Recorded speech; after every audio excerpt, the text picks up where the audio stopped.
Il cartellone del Teatro Costa Bianca si arricchisce di altri due appuntamenti promossi e organizzati dall'associazione Scirocco. Ecco, parliamo intanto di questa associazione. Siamo un'associazione neonata, circa 2 mesi fa con 4 amici abbiamo spinti da un animo laborioso, abbiamo deciso di fondare questa associazione che ha quale obiettivo quello della promozione e dello sviluppo del territorio.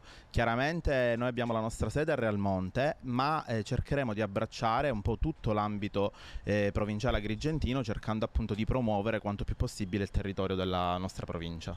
Avete in cartellone due appuntamenti, dicevamo, a cominciare quello di dopodomani, 20 agosto. Sì, dopodomani si terrà un evento che si chiama Veni Vidi Vivi ed è una degustazione di vini tra i migliori, quindi tra i migliori appartenenti alla Sicilia.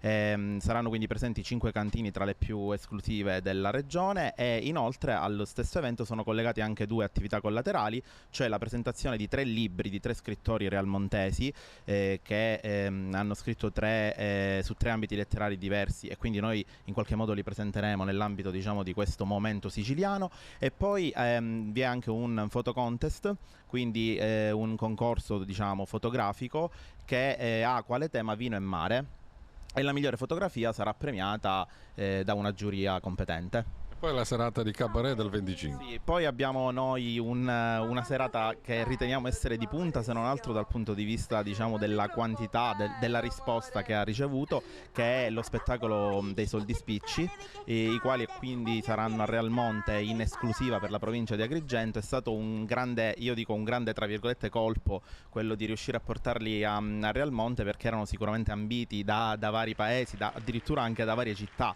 della provincia, per cui siamo stati bravi a portarli a Realmonte e la risposta è stata importante perché il teatro ad oggi, quindi a circa una settimana dall'inizio, cioè dallo spettacolo, è pieno e quindi c'è stato il sold out. Senti, ti volevo dire una cosa, sai che t'ho comprato un regalo di Natale? Amore, tu già mi hai comprato il regalo di Natale a